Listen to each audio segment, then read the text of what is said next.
Hello and welcome to this week's installment of BFM's 89.9 Seconds, our weekly show in which we give you a little taste of the news in just under 90 seconds. I'm Chwi Lynn, joined by Keith Kam and Chua and Teck.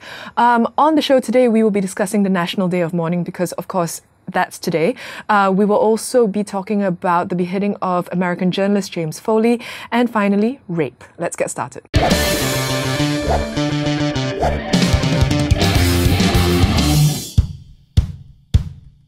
Today, the remains of the Malaysians who were on flight MH17 have returned home. And to mark it, it is our National Day of Mourning. Keith Kam has some thoughts on it. Well, it is a sad day, especially for the families. If you've watched the telecast and all that. It was very somber. It was very, very somber. Very nicely done at the ceremony itself. However, I do have some opinions about how this National Day of Mourning is panning out for the rest of the country, because everyone's observing it. But how much is too much? Well, you know, it's been a week-long countdown pretty much. I mean, every single day has been coverage of the matter. And I don't know, I wonder if we're doing it for... Are we doing it for us or are we doing it for others? It's also about too much, right? This is the first group of bodies that's coming back home to Malaysia, right? And it's going to be a second batch and third batch when we do identify them and bring them home. So are they going to be, the families of the third and second group, going to be expecting as much of a fanfare and I don't mourning? think they're going to get it, are they? Because we just don't have the energy to kind of do this all over again. Compassion fatigue, maybe, you think? Which is my point exactly, because it comes off as something very, very showy. It's like we are too eager to show to the world how sad we feel, rather than our short attention span, because all I can think about is also the families of those who are on MH370 and how they'll never get closure in much the same way, whereas with MH17 we get all...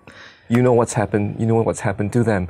But at least, you know, this is just a way for all of us to say goodbye to them. Earlier this week, a video was released of the beheading of American journalist James Foley by ISIS, which has thrown up a lot of different questions in a lot of different arenas. Teck?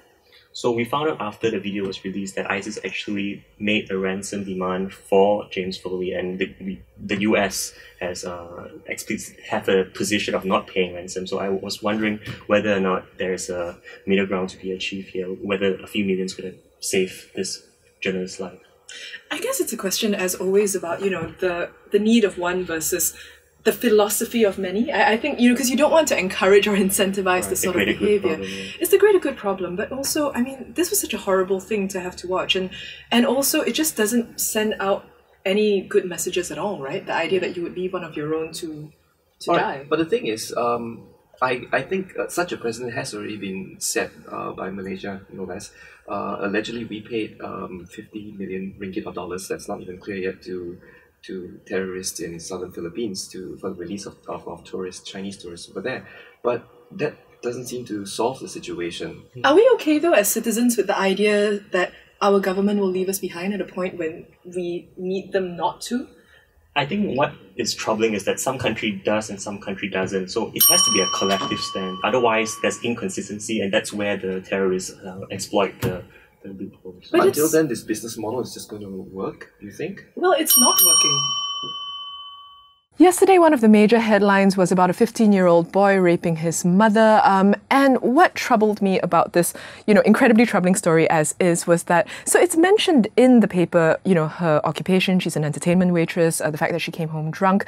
And the social media comments surrounding it were incredible. They pointed that out repeatedly. They said she was asking for it. They said that she was drunk and, you know, questioned her parenting. And my thoughts on the matter, why do we always victim blame?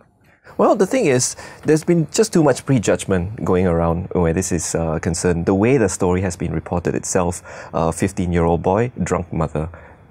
It's salacious, right? I mean, it's sensationalist. And even the original article itself is a 3-paragraph long story that broke at the wee hours of whatever day it was. And what else should be released? What else can we know? What else shouldn't we know? Should we leave out race as well? Leave out where they live and their occupation, obviously? Here's the thing. I think rape is wrong, right? Rape is absolutely wrong. And whoever commits the rape is in the wrong. And I don't know that... Exactly. And I don't know that we need to know all these separate details. These just help to feed our tabloid culture. That's all it is. I mean, the way people are questioning her parenting, I don't know. It's interesting that you bring up tabloid culture because this is the way society seems to work nowadays. You need to find someone to blame, and very easily it's the mother in this case. The mother who is the victim of rape. Exactly, it's wrong, but that's what's happening here in this country, and that's what's wrong with it. So it's an episode of bad news to cap off a week of bad news. Hopefully we return next week with something a little cheerier. But for now, thank you so much for watching. If you have any comments, please leave them for us below. If you'd like more videos like this, but not quite so sad, subscribe to video.bfm.my. Thank you so much for watching. See you next week.